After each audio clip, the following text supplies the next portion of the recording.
Hi നമസ്കാരം, അസ്സാം വലൈക്കും. നൂഫൽ കൊണ്ടോട്ടിയാണ്. അപ്പൊ നമ്മളെ പുതിയൊരു വീഡിയോയിലേക്ക് എല്ലാവർക്കും സ്വാഗതം. ഇപ്പൊ എന്റെ ബാക്കിലുണ്ടെങ്കിൽ നിങ്ങൾ പട്ടുകൂറ്റൻ ട്രോഫികൾ 4-5 ഇങ്ങനെ നിരന്ന് നിൽക്കുന്നത് എന്തിനുള്ളതെന്ന് മനസ്സിലായോ? ഇതറിയാത്തവരോട് ഇന്ന് പറഞ്ഞുതരാം. നാളെ രാവിലെ 9 മണി മുതൽ വൈകുന്നേരം വരെ പടുകൂറ്റം കാളപ്പൂട്ട് മത്സരം നടത്തുന്നുണ്ട്. എവിടെ നിങ്ങൾക്ക് പറയാം, ലൊക്കേഷൻ മനസ്സിലായില്ലല്ലോ? കൊണ്ടോട്ടി മുതുവല്ലൂര് കീശ്ശേരി ജനകീയ വാട്സപ്പ് കൂട്ടായ്മയുടെ കീഴിലാണ് ഈ ഒരു മത്സരം നടക്കുന്നത്. അതിന്റെ ബാക്കി വിവരങ്ങൾ നമ്മളെ ഈ കണ്ടത്തിന്റെ ഉടമി നമ്മുടെ പ്രിയപ്പെട്ട ചെറിയാക്ക പറഞ്ഞു തരും.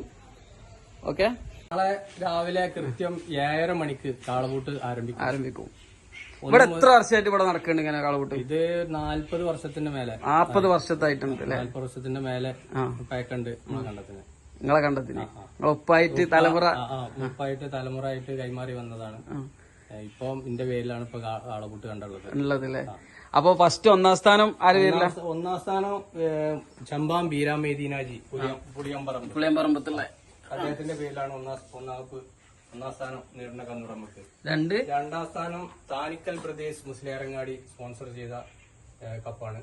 3 ടി.കെ. ഉണ്ണിമൊയ്തീൻ ഹാജി സ്മാരക ട്രോഫി. 4ാം സ്ഥാനം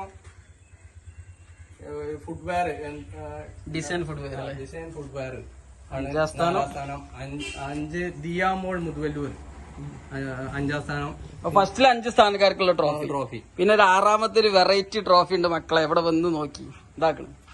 ഏറ്റവും സെക്കൻഡ് കുറഞ്ഞു ഓടുന്ന കന്നിന് ആണ് പി ഇബ്രാഹിം കുട്ടിയാജി, അതായത് എന്റെ വാപ്പാന്റെ പേരിൽ കൊടുക്കുന്ന ട്രോഫി. ഏറ്റവും വേഗത കുറഞ്ഞു ഓടുന്നതിന്, അതായത് ആരും നമ്മൾ നിരുത്സാഹപ്പെടുത്തുന്നില്ല. 1ാം സ്ഥാനം കുട്ടികൾക്കുണ്ട്, ഏറ്റവും ലാസ്റ്റ് കുട്ടികൾക്കുണ്ട്. അപ്പൊ ഒരു വെറൈറ്റി കാളപ്പൂട്ട് മത്സരം കാണാൻ നാളെ എല്ലാരും നമ്മൾ സ്വാഗതം ചെയ്യല്ലേ? ഓക്കെ. പ്രഗത്ഭരായ 70 ജോഡി തെരഞ്ഞെടുക്കപ്പെട്ട കത്ത് കൊടുത്ത് ക്ഷണിക്കപ്പെട്ട 70 ജോഡി കന്നുടമകളാണ്, 70 ജോഡി കന്നുകളാണ് ഇതിൽ പങ്കെടുക്കുന്നത്. അതുകൊണ്ട് മറക്കണ്ട, നാളെ രാവിലെ 7:30 എല്ലാവരും മുതുവല്ലൂർ കാളപൂട്ട് കണ്ടത്തിൽ എത്തിച്ചേരാം. പ്രഗത്ഭരായ പൂട്ടിക്കാര്, അതായത് മികവുറ്റ പൂട്ടിക്കാര് എന്ന് തന്നെ പറയാം. നാളെ എല്ലാരും നമ്മളാണ് സ്വാഗതം ചെയ്യല്ലേ? തീർച്ചയായിട്ടും മറക്കണ്ട, നമ്മുടെ ചെറിബായിയുടെ സ്വന്തം കാളപ്പൂട്ട് സ്റ്റേഡിയത്തിലേക്ക് എല്ലാരും സ്വാഗതം ചെയ്യാണ്.